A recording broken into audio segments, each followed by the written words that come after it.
চলে এসেছি একটু নতুন ব্লগ নিয়ে। এই ব্লগটি হচ্ছে রাম পুজো।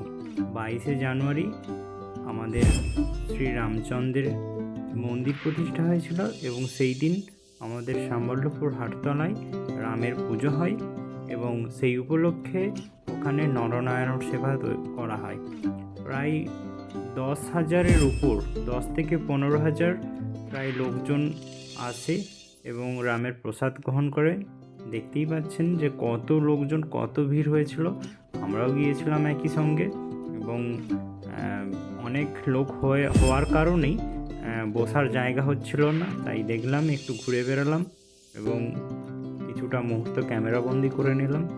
দেখুন, অনেকগুলো লাইনে অনেক স্বেচ্ছাসেবক সবাই মিলে খাবার দিয়েও বা প্রসাদ দিয়েও, মানে অনেকেই দাঁড়িয়ে আছে খাবার জন্য, সেই সঙ্গে আমিও।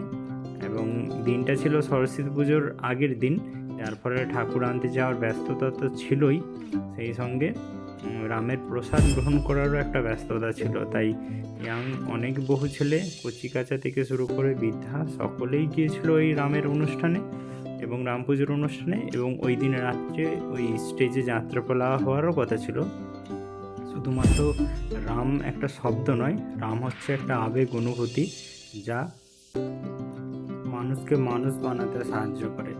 একই সঙ্গে এখানে RSSের প্রচারও চলছিল এবং ওই মঞ্চতে রামের বিভিন্ন জীবনী, রাম কথা ইত্যাদি বক্তব্য চলছিল বিভিন্ন জ্ঞানী মানুষের মাধ্যমে। এবং আপনাদেরকে সম্পূর্ণটাই ঘুরিয়ে দেখাচ্ছি যে কী পরিমাণ লোকজন হয়েছিল। এবং এটা স্টেজের অন্য প্রান্ততে আমি নিয়ে আসলাম। আমি অবশ্যই দেখাবো যে কতগুলো কড়াতে তরকারি বা ভাত হচ্ছে।